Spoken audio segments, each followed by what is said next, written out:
Bismillahirrahmanirrahim. Assalamualaikum warahmatullahi wabarakatuh.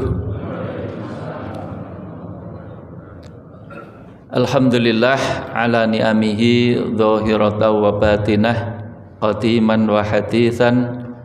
Asyhadu an la ilaha illallah wahdahu la syarikalah wa asyhadu anna Muhammadan abduhu wa rasuluh. Allahumma salli wa sallim wa barik ala nabiyyina Muhammad wa ala alihi wa sahbihi ajma'in, amma ba'du. Para rawuh kakung putri sedherek kula sedaya kaum muslimin muslimat ingkang minulya, puji alhamdulillah, monggo kula dherekaken kita aturaken kunjuk dhateng Gusti Allah ingkang sampun maringi kula panjenengan sami kesempatan kesehatan iman Islam. Alhamdulillah ugi termasuk diparingi insyaallah panjang umur, sakit menjumpai atau berjumpa dengan tahun baru 2026. Ya, semoga kita termasuk orang yang sadar waktu, disiplin waktu, pandai mengisi waktu, sehingga yang kita lakukan ini ya bernilai ibadah, punya nilai manfaat. Nah, salah satu yang bernilai ibadah bermanfaat tadi memakmurkan majelis ilmu, atau menghadiri majelis taklim. Nah, ini termasuk perkara yang bagus atau perkara yang bernilai ibadah. Nah, pagi hari ini kita atau saya ingin menyampaikan materi seputar ya dan dasar-dasar atau prinsip-prinsip muamalah dalam Islam. Nah, Bapak Ibu, kita tahu ya, biasanya kalau dalam fikih itu kalau mau dibagi dua cabang besar, itu pembagiannya fikih ibadah dan fikih muamalah. Itu kalau mau dibagi dua besar ya, ibadah, muamalah. Ya sebenarnya dalam muamalah pun ada unsur ibadah ya. Jadi jangan sampai ada kesan kalau kita menyebut muamalah itu tidak ada kaitannya dengan ibadah. Ya sebenarnya muamalah itu juga ada muatan ibadahnya. Cuman kadang-kadang juga disebut dengan istilah lain ya. Ada istilah ibadah mahdhoh, ada ibadah ghairu mahdhoh. Itu juga ibadah ghairu mahdhoh itu maksudnya muamalah. Jadi itu hanya istilah ya dalam ilmu fikih ya. Jadi fikih itu dipilah menjadi dua, ada fikih ibadah, fikih muamalah itu. Tapi dalam muamalah pun ya ada unsur ibadah. Cuman kadang disebut ibadah ghairu mahdhoh. Kalau mahdhoh itu ya murni atau kental, kalau ghairu mahdhoh itu agak cair kira-kira gitulah. Contohnya apa Pak? Mahdhoh ghairu mahdhoh. Ibadah mahdhoh itu contohnya ya sholat ya. Sholat ini disebut ibadah mahdhoh, ibadah murni. Nah, mencari ilmu itu masuknya ghairu mahdhoh. Nah, tidak murni maksudnya cair. Cair itu maksudnya fleksibel Pak. Nah, kalau sholat kan diatur, waktunya diatur, rakaatnya diatur, bacaannya ditentukan ya. Tapi kalau mencari ilmu cair itu maksudnya waktunya kapan? Ya bebas. Apa yang dipelajari? Ya monggo asal bermanfaat. Berapa tahun? Ya kalau kurikulum Nabi minal mahdi ilal lahdi, sejak lahir sampai meninggal. Nah kalau di kita dibagi-bagi, ada TK, PAUD, TK, SD 6 tahun, SMP 3 tahun, SMA 3 tahun, kuliah S1 4 tahun, S2, S3 itu bebas. Itu ibadah ghairu mahdhoh. Nah, kali ini saya ingin menjelaskan hubungannya dengan prinsip dan dasar muamalah ya. Hubungannya dengan apa? Karena kadang-kadang kita itu kurang imbang pembahasan ibadah dengan muamalah. Kadang-kadang kurang imbang. Kurang imbang itu kajian atau pengajian kita kadang-kadang lebih didominasi oleh bahasan ibadah. Tapi kalau muamalah kurang atau minim. Apalagi bicara ekonomi syariah ya, masih asing. Bicara zakat kurang. Ya. Bicara waris minim. kadang-kadang kurang imbang. Kajian kita kadang lebih didominasi kalau bahas wudu, tayamum, sholat, poso. Tapi begitu bahas masalah utang piutang, jual beli, sewa menyewa, kurang atau minim. Nah, saya belum masuk terlalu detail, saya hanya menyampaikan prinsip-prinsip.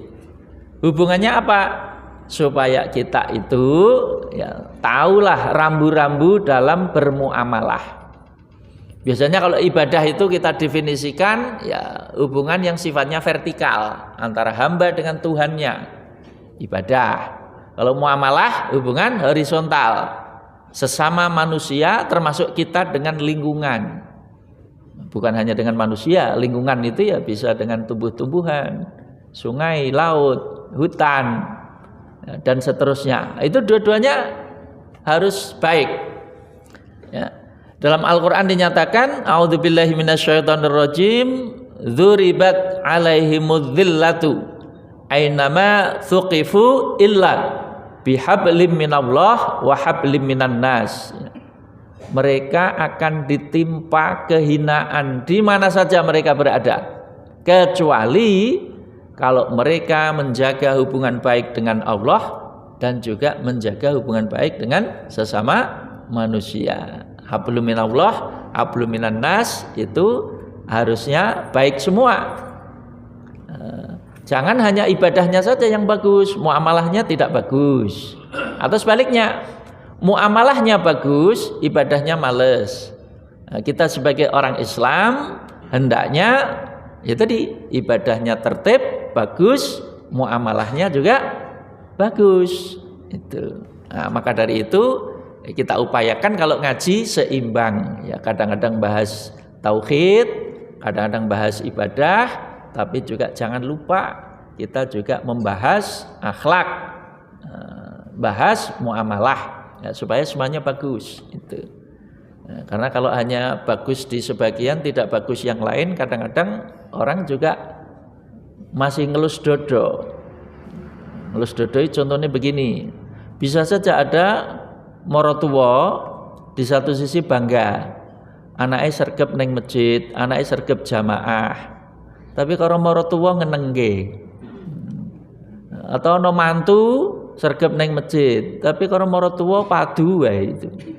Karo tangga ora rukun, karo sedulur ngenengke, karo bojo maido, karo tangga sulaya, karo kanca gawe kuciwa, utang ra nyaur. Nah, itu ya orang masih iki jane pengaruh agamane iki terus ning endi gitu. Jadi tidak ideal. Atau sebaliknya, ada juga orang karo tangga apik, seneng tetulung, seneng tilik wong loro, seneng kerja bakti, kadang ya seneng jajakke kancane tanggane, tapi kadang-kadang juga sholat durung gelem, poso ya ora gelem. Nah, itu ya, ngaji ya ora iso kadang-kadang. Nah, ini juga tidak ideal. Nah, makanya dua-duanya harus kita perhatikan itu. Nah, saya langsung saja prinsip dan dasar muamalah dalam Islam itu yang pertama. Nah, ini teorinya agak berbeda dengan teori ibadah, Pak. Kalau muamalah itu kaidahnya al-aslu fil muamalah al-ibahah ya, hatta yadullat dalil ala tahrim. Hukum asal muamalah itu boleh dulu kecuali ada larangan. Tapi kalau hukum asal ibadah sebaliknya, Pak. Hukum asal ibadah itu dilarang dulu kecuali ada perintah. Nah, jadi jenengan harus bisa membedakan dua teori ini, dua kaidah ini. Iki masuk muamalah apa masuk ibadah. Kalau masuk muamalah hukum asalnya boleh dulu kecuali ada larangan. Tapi kalau kita itu masuknya ibadah mahdhah, hukum asalnya tidak boleh dulu kecuali ada perintah atau contoh. Kaidahnya bertolak belakang. Ini supaya kita kalau bertanya itu cerdas, pas. Contoh, misalnya ada orang ngajak sholat baru. Ayo malam 17 Agustus timbang mung dolanan kartu Ayo sholat 2 rakaat neng masjid. Sholat kemerdekaan misalnya judulnya misalnya itu. Karena nek sholat anyar ya berarti Pak ya. Misalnya ya ini hanya contoh. Ketika ada orang ngajak sholat atau mengamalkan sholat baru, karena sholat itu ibadah mahdhoh, hukum asalnya tadi apa? Tidak boleh dulu, kecuali ada perintah atau contoh. Pertanyaannya, apakah ada contoh sholat khusus atau sholat sunat, katakanlah sholat sunat kemerdekaan? Tentu jawabannya tidak ada. Karena tidak ada, berarti boleh dikerjakan tidak? Tidak boleh, karena ini ibadah. Ibadah itu hukum asalnya tidak boleh. Jadi, urusan ibadah itu dicegati sih bahasanya itu Pak. Dicegati.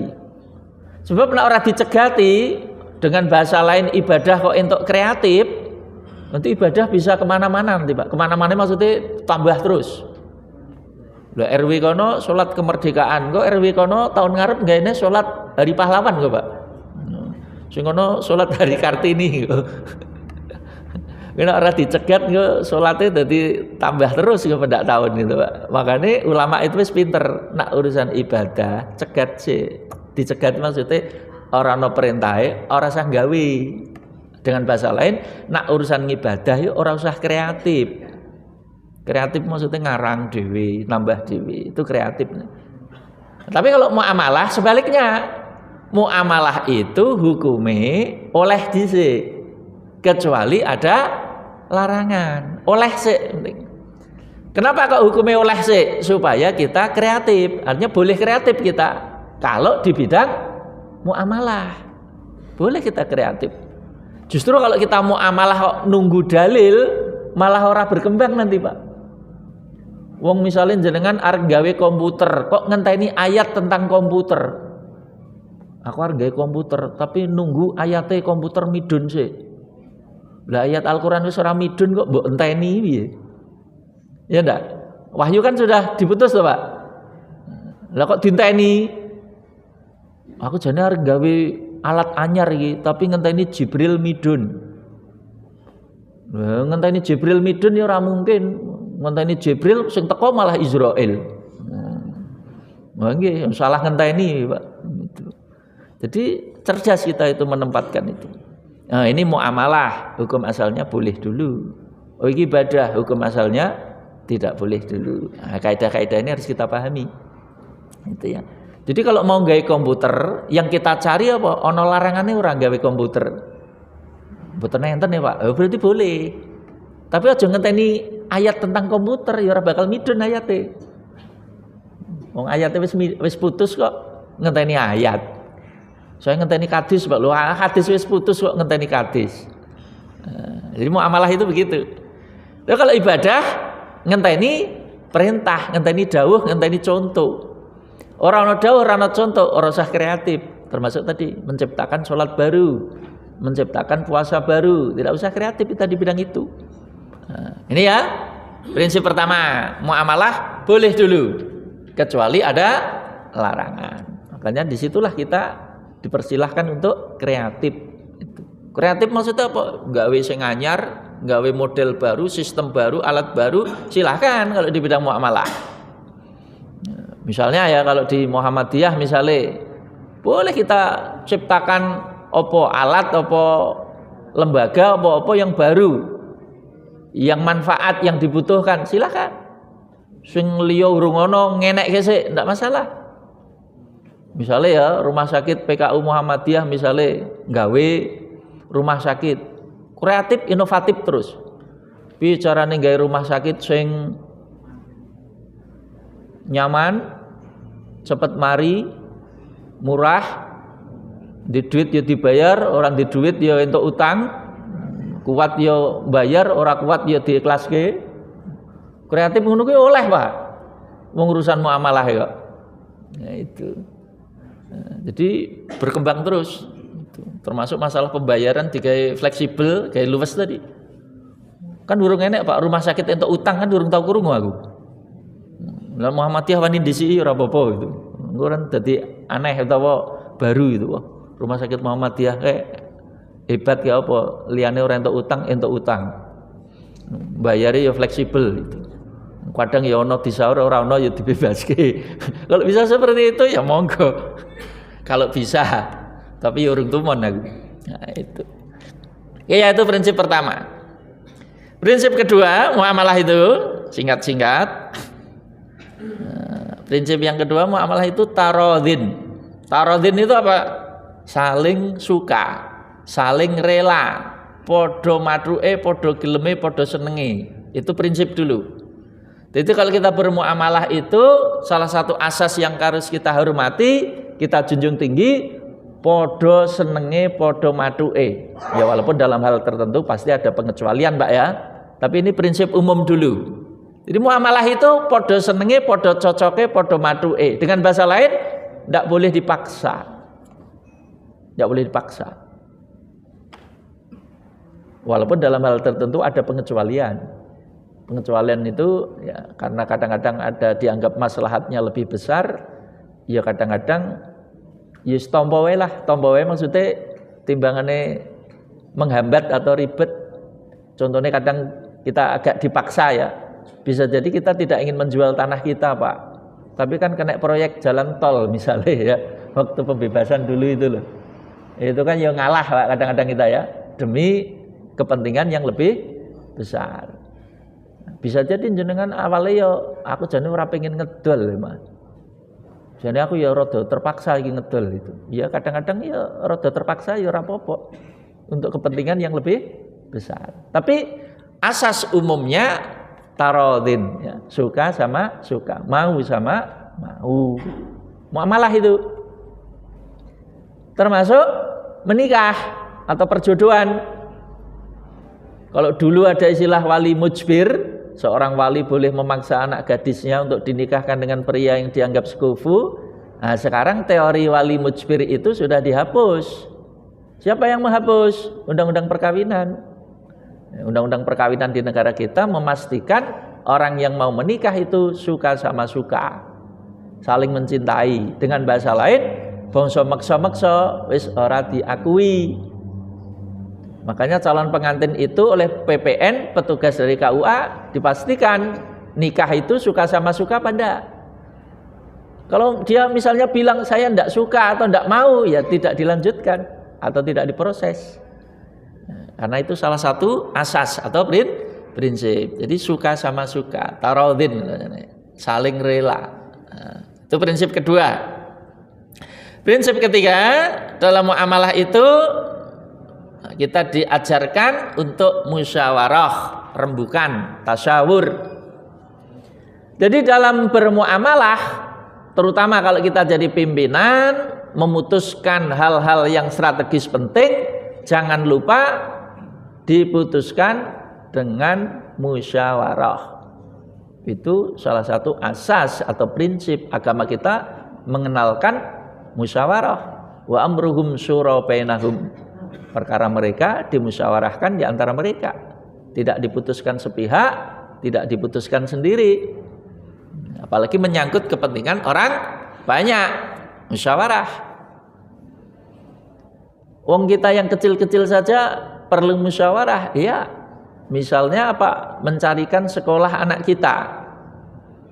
Gitu ini kan sudah mulai disibukkan kita orang tua golek ke sekolah terbaik untuk putra-putrinya, pondok terbaik putra-putrinya. Suami istri musyawarah. Mungkin juga simbai dimintai pendapatnya juga. Lebih bagus daripada diputuskan sendiri. Kan golek ke sekolah, putus ke dewi, istrinya tidak diajak ngomong misalnya. Bisa jadi kurang baik, Pak. Nanti kalau terjadi apa-apa, istrinya bisa lepas tangan. Dan dhisik sing golek ke sekolah kan sampean dhewe. Saiki ana ragate ya seragatono dhewe, nek dibilang gitu gimana? Nah, tapi kalau dibicarakan baik-baik, insya Allah hasilnya lebih baik. Termasuk tadi golek ke jodoh putrane, putrane, musyawarah.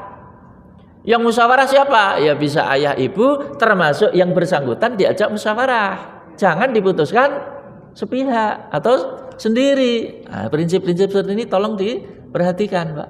Kalau kita bicara muamalah, salah satu asas yang harus kita hargai rembukan, musyawarah. Sehingga pihak-pihak yang berkepentingan itu juga merasa diwongke, ora ditinggal. Itu.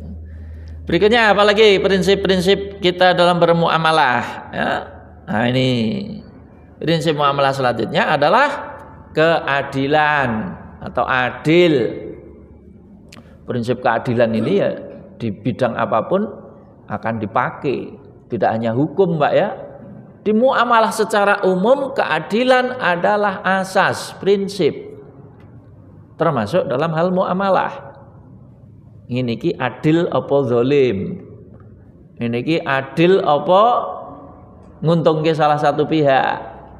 Nah, prinsip adil ini penting, Pak. Terutama yang ngukur apa? Nurani kita, akal sehat kita, ngukur jujur. Karena banyak orang yang hati kecilnya sebenarnya tahu ngene iki ora adil, ngene iki zalim, ngene iki egois. Jadi kalau kita sudah paham bermuamalah yang baik, yang benar, salah satu neraca yang harus kita pakai adalah ngene iki wis adil apa durung, proporsional apa ora. Makanya saya sering mengingatkan ya, konsep ekonomi syariah itu sebenarnya bagus, Pak, konsepnya. Walaupun pelaksanaannya masih butuh dievaluasi. Salah satu prinsip ekonomi syariah itu profit and loss sharing. Untung dan rugi ditanggung bareng. Jadi untung rugi, ora untung tok. Untung rugi ditanggung bareng. Kan bagus konsepnya, Pak. Tapi prakteknya untung dibagi, rugi rasakno dhewe. Itu sebenarnya belum bagus atau belum islami, Pak. Ya termasuk bank syariah, BMT, BTM, kalau penuh atau konsisten menjalankan prinsip ekonomi syariah, mestinya profit and loss sharing. Untung rugi ditanggung bareng. Orang mau untung itu sing dibagi, Pak. Giliran rugi rasakno dhewe. Itu egois atau masih mau menang sendiri. Gitu. Termasuk yang lebih bagus, lebih mencerminkan keadilan, nyun sewu. Kalau jenengan itu bangsa nyewake, itu juga gunakan prinsip profit and loss sharing. Contohnya gini loh, Pak. Walaupun di sini juga harus berlaku kejujuran ya. Misalnya nyun sewu ya, jenengan contoh, jenengan nyewake kalau zaman dulu, karena makin sekarang kan makin jarang ya, tapi sekedar contoh kan tidak apa-apa, Pak ya. Jenengan juragan becak misalnya. Nyewake becak atau ndek becak misalnya 20. Jenengan terus bilang sama calon penyewa, sewane becakku iki sedina 50.000. Rame ora rame pokoknya 50.000. Itu sebenarnya kadang-kadang kita tidak adil, Pak, model seperti itu, Pak. Bahkan kadang-kadang kita mendolimi. Maksudnya pripun, Pak? Maksudnya gini, ketika jenengan tadi nyewake 50.000 ki tidak mau harga mati katakanlah ya, tidak mau tahu yang terjadi, jenengan sebenarnya agak egois itu. Egois itu maksudnya gini, bayangkan kalau orang yang nyewa becak kita, nyewa becak sedina 50.000, masalahnya kan orang mesti sedina itu oleh 50.000. Lah nek dia itu sehari direwangi becak merono mrene entuk 100.000 mending, Pak. Setarke 50.000 dia bawa pulang 50.000 mending. Tapi kan donya ora jet. Kemarin 100.000 iso nggawa mulai 50. Lah kalau hari ini pas entuk 50.000. Juragane entuk 50.000, dia pulang entuk apa? Entuk diomeli bojone, Pak. Mulai ra nggawa apa-apa. Juragane aman. Lah sing nyewa becak tadi mumet. Mending untuk 50.000. Lah nak babar belas ora entuk penumpang hari itu ngalor ngidul malah mung ditumpaki dhewe. Bayangkan orang entuk apa-apa kok nyewa bayar 50.000. Malah min loh. Itu nyun sewu kalau saya tak kritik itu. Itu tidak islami. Walaupun mungkin secara hukum tidak masalah, Pak, secara hukum. Kan sesuai perjanjian. Ya monggo, itu kan bicara hukum. Saya bicara nurani. Nurani kan beda lagi kriterianya. Kalau saya sebagai juragan yang punya nurani, kalau mau lebih islami, pakai sistem nisbah, untung rugi dibagi. Maksudnya gini loh. Kita pakai nisbah saja, Pak. Maksudnya pripun? 50-50. 50-50 ngeten, Pak. Nak sampean entuk 100.000, 50-50 kan tadi saya dapat 50, jenengan 50. Kalau jenengan hari ini dapatnya 50.000, ya aku entuk selawe, sampean entuk selawe, tapi kan entuk kabeh. Termasuk, lah kula ora entuk apa-apa ya, Pak. Lah sampean ora entuk, aku ya ora entuk dulu. Itu disebut dengan profit and loss sharing. Bahkan kalau dia malah wis ora entuk penumpang, malah kecelakaan misalnya. Rugi kan? Juragannya juga mau nanggung rugi. Bisa aku sing nambahke wae. Islami itu seperti itu. Untung rugi ditanggung bareng. Tapi kalau saya tidak mau tahu, rame ya 50, sepi ya 50, orang entuk ya 50. Nyun sewu, kesannya kita mau menang sendiri. Ya. Ini muamalah, Pak. Tolong nanti direnungkan. Oh iya, mana yang lebih sesuai Islam atau mana yang lebih humanis? Ya, kira-kira gitu. Oke, berikutnya ya, itu hubungannya dengan keadilan. Yang kedua, prinsip selanjutnya, la dharar wala dhirar. Apa? Ini hadis ya, la dharar wala dhirar itu apa? Tidak mendatangkan bahaya dan tidak terkena bahaya. Dalam bahasa lain, dalam bahasa Al-Qur'an, la tadzlimun wala tudzlamun. Kamu tidak menzalimi, tapi kamu juga tidak dizalimi. Jadi tidak ada yang dirugikan. Bahasa lainnya apa? Saling menguntungkan. Nah, muamalah yang bagus itu saling menguntungkan. Minimal tidak ada yang dirugikan. Nah, ini catat baik-baik. Muamalah yang saling menguntungkan, awet, berlanjut. Tapi kalau satu untung, satu buntung, sing buntung gah diajak meneh. Apa meneh rugi kabeh, ayo pedot ben-ben. Coba jenengan partneran itu kerjasamanan. Entah itu dalam bentuk apapun, kerjasama. Kok merasa untung kabeh, mesti rak diteruski. Tapi kalau yang satu merasa dirugikan, sing dirugikan diajak meneh, gah. Apa meneh rugi kabeh, bubar ben-ben. Contohnya Pak, ya, coba saja misalnya orang berhubungan dengan bank misalnya ya, kalau bayare lancar, ngelunasine lancar, bahkan urung wayahe lunas malah wis lunas, rak utang urung lunas wis kon utang meneh. Leres napa mboten, Pak? Terus nominalnya ditambah. Kenapa? Bank merasa seneng atau diuntungkan ketemu nasabah yang seperti itu.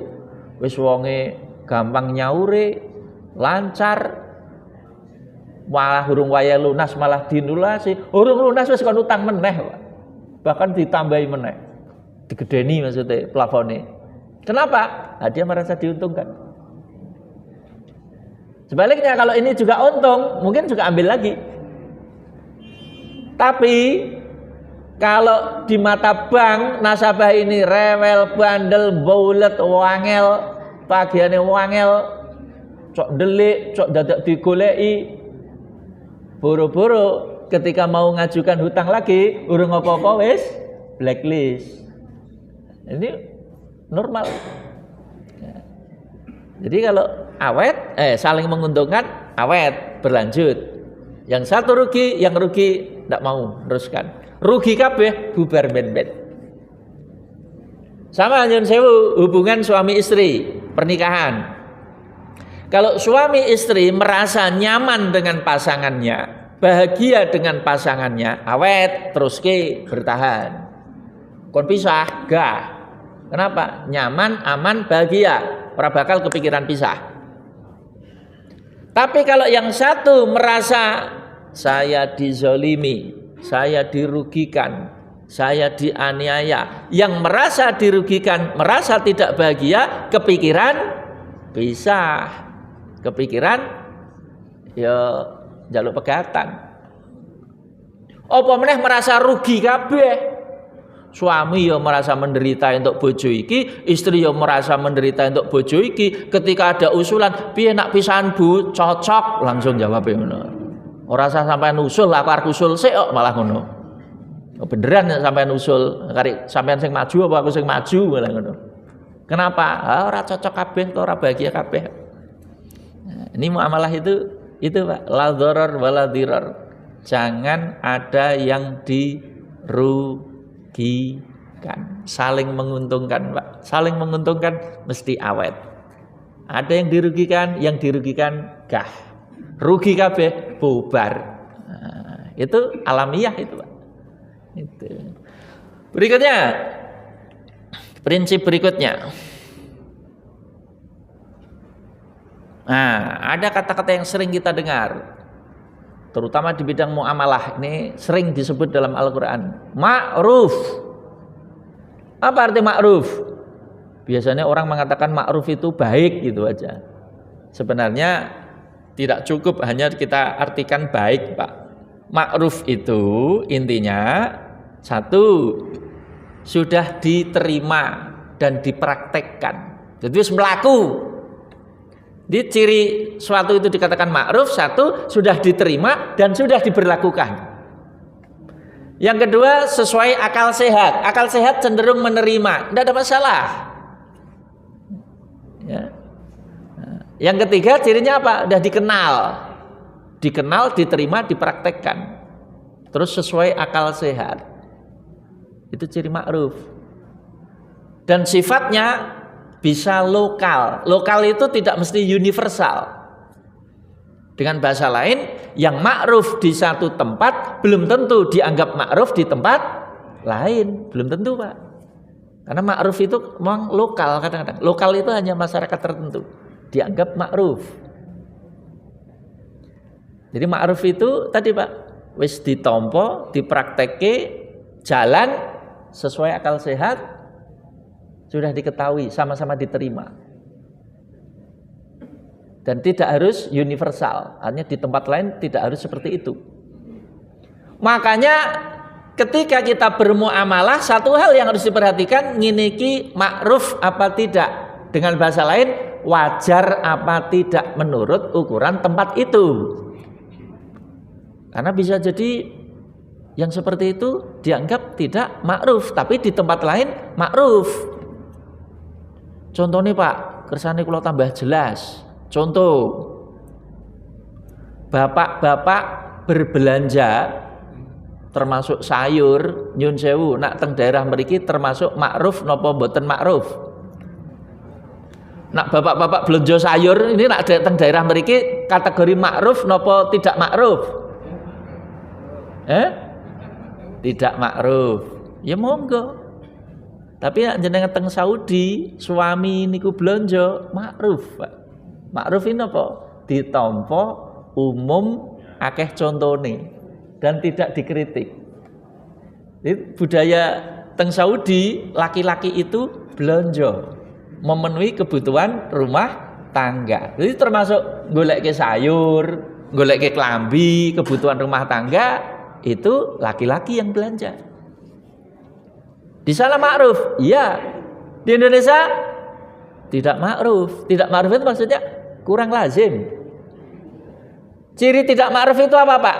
Menimbulkan komentar agak miring.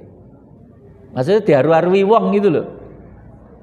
Kalau jenengan kurang yakin, bukti kemawon. Coba enten bakul sayur, kadang yang perumahan kan ada yang bakul sayur itu. Pagi-pagi ini kan banyak yang keliling gitu, ya sayur. Coba rata-rata yang belanja bapak-bapak apa ibu-ibu? Ibu-ibu. Begitu ada bapak-bapak yang belanja, diharu-harui apa mboten? Nah, diharu-harui. Diharu-harui itu cenderung agak negatif maksudnya itu loh. Yo, ini bukan masalah dosa tidak dosa ya Pak. Saya tidak bicara dosa tidak berdosa. Saya bicara ma'ruf dan tidak ma'ruf. Saya tidak mengatakan itu dosa. Jangan salah paham maksudnya. Saya hanya mengatakan tidak ma'ruf. Tidak ma'ruf itu apa? Kurang lazim. Ciri tidak lazim apa? Dadi pitakon. Diharu-harui itu loh. Coba kalau bapak-bapak belanja sayur, sementara yang lain ibu-ibu, nah, pasti banyak sing ngaru-arui. Lho Pak, kok blonjo ki ambak, bojone teng pundi rak ya ngono? Apa jenengan jawab, wonge lagi micek apa ya ngono? Kaya jujur men. Ketok elek kabeh lho. Sing lanang diaruri elek, sing wedok ya kesane elek. Wah, wong wedok ora gelem blonjo. Kan kesannya negatif. Itu ciri tidak makruf. Jadi omongan tonggo lah bahasanya itu. Tapi saya tidak mengatakan apa itu dosa Pak kalau suami belanja. Loh sing kondo dosa ya sapa aku ora ngandhaki dosa. Kurang lazim itu aja. Sama juga Pak, contohnya gini. Kadang-kadang kita ini beda budaya atau beda generasi Pak. Tapi bisa jadi masalah.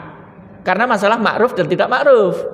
Karena Pak, kita hidup di generasi yang berbeda atau tempat tinggal yang berbeda. Contoh ini, jenengan wong Solo asli, ya Sragen ini kita anggap termasuk Solo lah, gitu ya.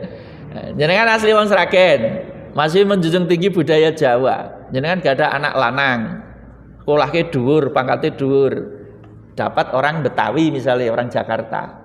Sekarang tinggal di Jakarta, kan dia generasi muda, pendidikan tinggi, ketemu kultur yang berbeda, kultur Jawa dan Betawi katakanlah, atau yang sudah menggunakan cara orang sekarang. Itu bisa gara-gara makruf tidak makruf itu bisa benturan dengan menantu itu.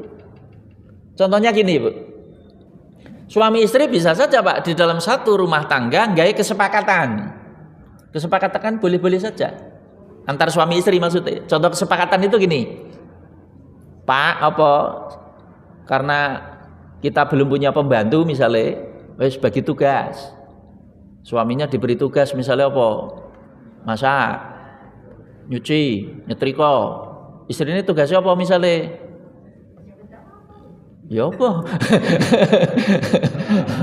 Ayo, terus gimana ini lah? Taruhlah gini lah. Istri masak, suami nyuci, nyetrika, ngepel misalnya. Itu nggak kesepakatan. Ya enggak masalah Pak, oh, kesepakatan kok. Iya, tapi masalahnya bisa timbul ketika ibu mertua, hanya yang orang Solo tadi, ibu mertua nginep di sana, nginep di rumah menantu tadi loh. Kan bisa kaget dia, shock maksudnya. Bayangkan pagi-pagi lihat anaknya ngepel, wis ngepel ora kausan kathok kolor tok, urung sarapan, ngepel, bar ngepel apa nyetrika. Apalagi istrinya urung tangi, suaminya sudah bangun, wis ngepel, istrinya masih tidur. Kira-kira mertuanya bisa mencak-mencak enggak itu? Bisa ngamuk mencak-mencak Pak. Kenapa? Karena menurut dia itu penghinaan. Kok ono bojo atau wong wedok kok karo wong lanang kok kuwi, orang ngajeni, orang ngurmati, kurang ajar, anakku tak sekolah lagi dhuwur-dhuwur kok entuk mantu kaya iki. Iki nang Solo tak tukar tambah iki ngene iki. Nanti kalau pulang dia juga cerita Pak dengan tetangganya, kurang ajar mantuku, kurang ajar wong lanang. Loh.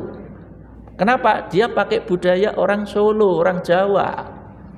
Yang makruf menurut dia beda dengan yang makruf menurut orang Jakarta katakanlah. Bagi orang Jakarta mungkin ngene iki wis biasa. Ngene iki wis lumrah, ora usah dipersoalke, nggo wong kono, nggo wong kene jadi masalah. Itu yang saya maksud ma'rufi ngono kuwi. Jadi ketika kita bermuamalah itu juga harus ngerti mana yang dianggap ma'ruf di sini, mana yang dianggap tidak ma'ruf. Orang itu juga harus pinter membaca situasi. Kalau suami ini tadi pinter ngantisipasi, mestinya bilang sama istrinya, "Dek, apa mulai besok ibuku kan arep nginep neng kene. Kira-kira ya 5 dino. Lah gandeng ibuku iki kulture Jawa kaya iki, mulai sesuk aku prei ora ngepel. Lho pamitan. Aku prei ora ngepel, aku prei ora nyetrika. Lah sing ngerjakke sapa Mas? Selama ibuku neng kene sampean. Ya ngono suamine nek pinter. Lah nek ibumu ora bali-bali piye? Ya kuwi bejaku. Itu loh, itu yang disebut dengan pinter ngono kuwi, ngantisipasi, iso njaga wong tua, iso njaga bojo. Tapi kalau tadi jalan apa adanya, mertuan jenengan bisa shock Pak. Shock itu kaget. Shock budaya namanya. Loh, kok anakku diperlakukan kaya iki? Kadang ora terima. Atau memberi penilaian yang negatif. Oh, mantu orang genah, mantu orang ngajeni wong lanang. Karena nilai-nilai yang dipegang, diyakini berbeda. Makanya yang ma'ruf itu tidak mesti harus sama. Ya, kita pelajari sendiri gitu loh. Termasuk Amit Sewu. Kadang-kadang ada orang main posting aja di medsos itu. Main posting itu kadang-kadang tidak paham ini pendapat siapa, abad berapa, cocok ora diterapkan di Indonesia, asal posting, asal comot. Contohnya apa? Ini juga saya ingatkan. Kadang-kadang kita baca postingan dan disebar di grup-grup WA, apa isinya? Isinya kadang-kadang menurut saya tendensius dan provokatif itu. Ada kata-kata begini, Pak. Ternyata memasak, mencuci, mengurusi anak bukan kewajiban istri. Pernah baca seperti itu, Pak? Malah sering. Bojone jenengan malah jenengan share niku. Itu kalau orang memakan mentah-mentah, Pak, malah menimbulkan masalah baru dalam kehidupan. Main comot gitu loh maksudnya, asal comot gitu loh. Dia mengutip referensi kitab ini, ulama ini. Ya aku ngerti, ada fikih yang seperti itu. Tapi itu merefleksikan masyarakat tertentu, zaman tertentu, daerah tertentu. Neng kene urung karan cocok. Apa meneh ditiru mentah-mentah, Pak. Geger karo bojone. Coba kalau ada ibu-ibu tadi untuk share-sharean materi seperti tadi, terus langsung dipegang, ditelan mentah-mentah. Oh, ternyata nganggo ternyata. Selama ini kita ditipu suami-suami kita. Mulai besok wis aku ora gelem meneh ngene iki. Besoknya suaminya kaget. Lho Bu, kok orang gawe sarapan? Bukan tugas istri. Lho, klambiku ora disetrika, bukan kewajiban istri. Lho kok ora olah-olah, ora umbah-umbah, bukan tugas istri. Lah tugasmu apa? Melumah-melumah. Bisane melumah. Geger no, Pak. Lho terus sing nandangi sapa? Olah-olah umbah-umbah isa-isa terus ora gelem itu terus sing nandangi sapa? Ya nek ndek pembantu mending, Pak. Lah nek ora ndek pembantu. Lah kok suami istri ora kerja sama iki piye? Geger. Jangan mentah-mentah menelan seperti itu. Karena apa? Di sini atau di Jawa khususnya sudah ratusan tahun kulturnya itu sudah perkara ma'ruf. Ma'ruf itu apa? Dikenal, dipraktekkan, diterima. Apa? Nak ngono-ngono kuwi secara umum tugasnya istri. Nanti tugasnya suami ya ngerti dewe. Apa? Sing wis mlaku tidak harus dirubah-rubah. Tidak harus diwah-wah. Nah, itu ya. Jadi ma'ruf itu di situ itu, Pak. Berikutnya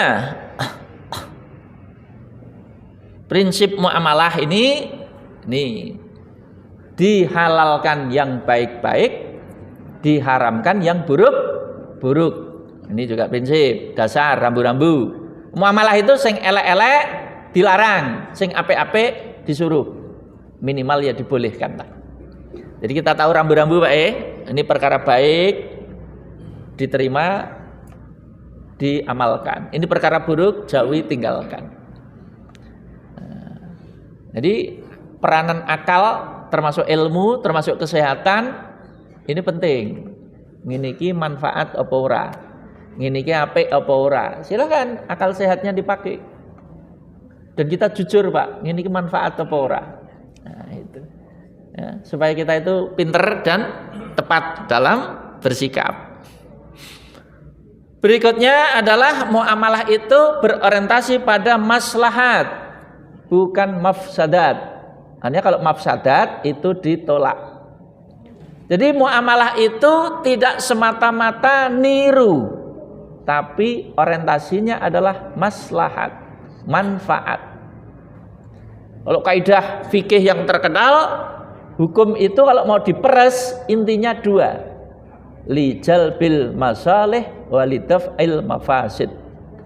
Menarik maslahat, menolak bahaya. Jadi inti hukum Islam, syariat Islam itu kalau mau diperes diperes itu diambil saripatine. Hukum Islam itu intine napa sih Pak? Jalbul masalih wa daf'ul mafasid. Narik maslahat, buang bahaya, buang kerusakan. Kalau mau diperes lagi, wis diperes, pengen diperes meneh, tinggal satu, daf'ul mafasid, menolak bahaya, menolak kerusakan. Bahkan kalau ada maslahat dan bahaya berhadapan, didahulukan menolak bahaya. Jadi nolak bahaya itu tetap didahulukan, Pak. Contohnya Pak, kalau kok dereng nangkep nih maksudnya. Contoh, Nabi aja memberi petunjuk realistis, Pak. Kalau kata Nabi, kalau qomat sudah dikumandangkan, terus ada orang lapar, sementara makanan sudah dihidangkan, kata Nabi disuruh sholat dulu apa makan dulu? Hadisnya jelas Pak. Ora usah disuruh jenengan wis milih dhewe. Apa meneh disuruh ngono lho Pak. Idza hadaral asya wa uqimatis shalah fabda bil asya, kata Nabi. Kalau sholat sudah diikomai, makanan sudah dihidangkan, dahulukan makan dulu. Tentu hadis ini jangan ditelan mentah-mentah. Mau setiap qomat malah harus mangan. Ya maksudnya insidental ki sesekali. Sesekali itu bisa jadi Pak jenengan lebih pulang dari bepergian, kondalan wis tuku duren, wis tuku makman, tekan rumah persis kok mushola sebelah kok qomat, jenengan wis keluwen, suruh makan dulu. Tapi kan itu insidental ya, insidental itu mung kala ora waya qomat malah tuku sego. Nah, aku golek perkara iki Pak ya. Nah, ini hanya insidental saja. Kenapa? Sholat berjamaah maslahat, menghilangkan lapar, ya menghilangkan madorot, makanya dahulukan. Apa artinya dengan sholat? Kelingan madang, kan mending madang kelingan sholat. Iki sholat malah kelingan madang, makanya kan madang sik wae. Tapi wes madang ya tetap kelingan madang, ya memang hamba perut ya. Kelingan madang terus gitu ya. Nah, ya. Ini sudah titit, ini sudah saatnya berhenti ini ya. Itu. Sedikit lagi. Nah, tadi saya mengatakan ya. Jadi muamalah itu kadang tidak semata-mata hanya nyontoh, karena yang dicari maslahat menghindari mafsadat. Makanya amit sewu supaya kejadian Syekh Puji tidak terulang lagi. Syekh Puji ini terkenal mergo napa Pak? Masih kelingan ya? Syekh Puji dulu orang Semarang itu sudah agak lama kan, tapi kan sempat rame. Syekh Puji itu kesandung kasus gara-gara apa? Menikahi anak-anak. Ini hubungannya karo muamalah nopo Pak? Nah, ini tadi muamalah itu kita tidak bisa berdalih semata-mata niru. Niru maksudnya ini. Nabi menikahi Siti Aisyah masih anak-anak, berarti saya juga bisa menikahi anak-anak. Niru kan? Kena masalah. Kenapa? Kita hidup di zaman abad 21. Sementara norma zaman dulu tidak disoal. Jadi menikahi anak-anak zaman dulu memang tidak disoal Pak, hanya tidak jadi masalah. Makanya pernikahan Nabi dengan Siti Aisyah, orang munafik sekalipun tidak berani mencela dan tidak bisa mencela. Kenapa? Bukan sesuatu yang tercela. Jadi kan menikahi anak zaman itu bukan sesuatu yang tercela. Orang munafik saja tidak mencela Pak. Padahal orang munafik itu kan kalau ada peluru sedikit aja kan dipakai. Orang munafik aja tidak mencela pernikahan dengan anak-anak. Kenapa? Bukan sesuatu yang tercela. Bukan aib itu loh. Hanya sesuatu yang ma'ruf tadi. Ma'ruf itu apa? Diterima. Tidak masalah waktu itu. Tapi masalahnya kita hidup di zaman sekarang. Ketika ada orang menikahi anak-anak, ya jadi masalah. Siapa yang mempermasalahkan Pak? Undang-undang, legislasi.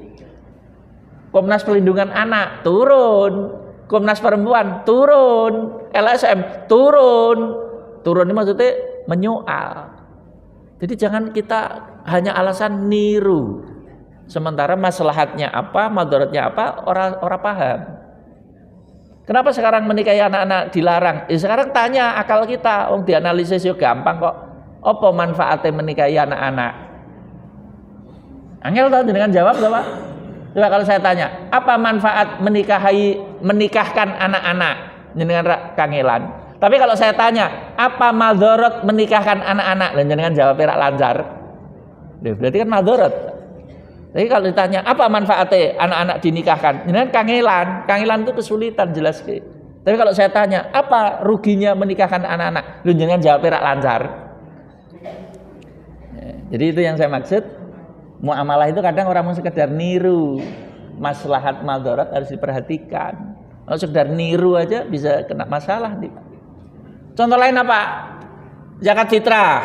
Kita bayar zakat fitrah pakai beras atau pakai uang.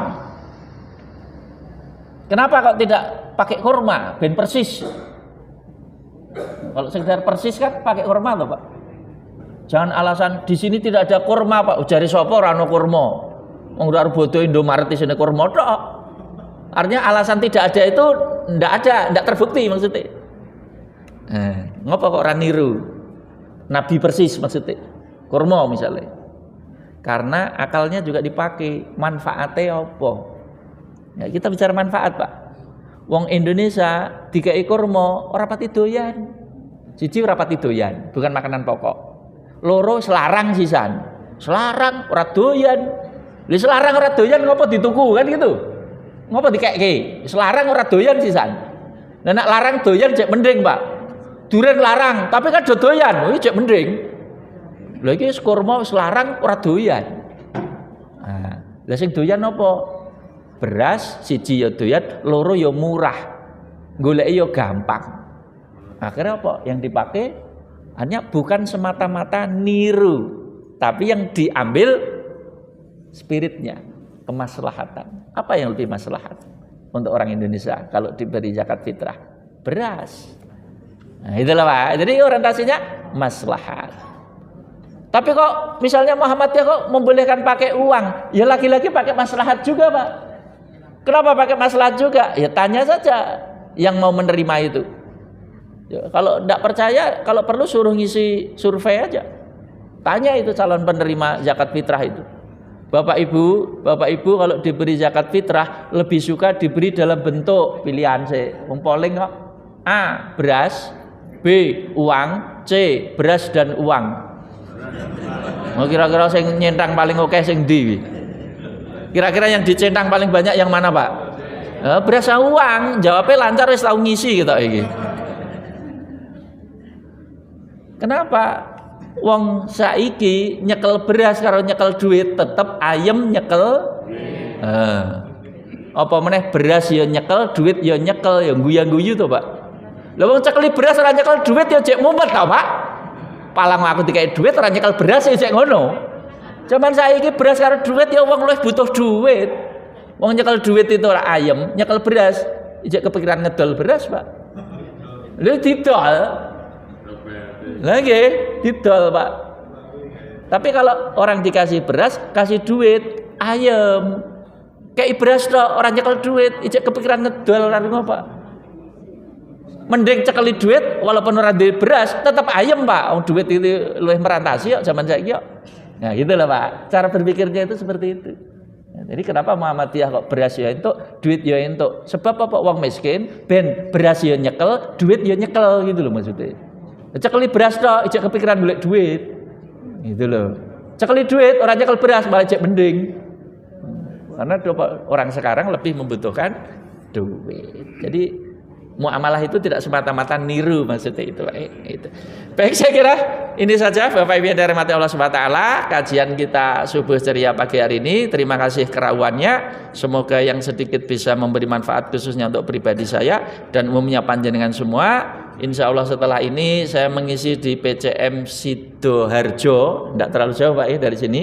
Kalau jenengan juga masih longgar, bisa tindak mriko. Nanti materi yang saya sampaikan khusus ke ciri dan keunggulan paham keagamaan dalam Muhammadiyah. Jadi saya jelaskan ciri dan karakter paham keagamaan Muhammadiyah itu apa, sekaligus keunggulannya apa gitu ya.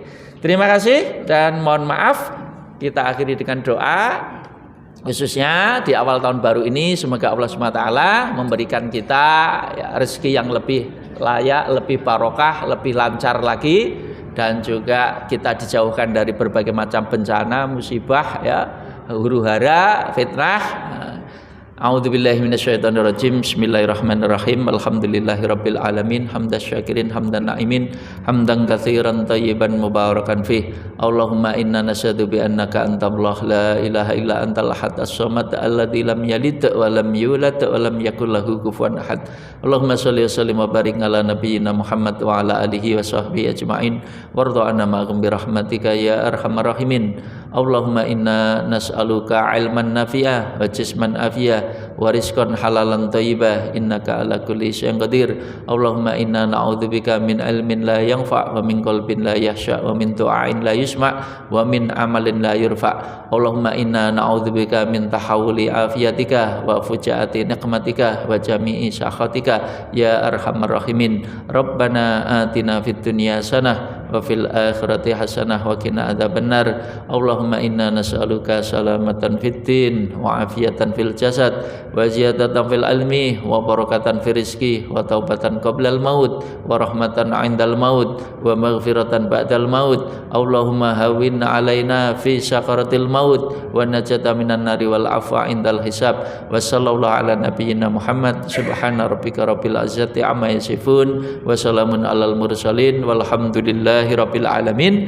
Jazakumullahu khairal jazaa wal afu minkum. Assalamualaikum warahmatullahi wabarakatuh.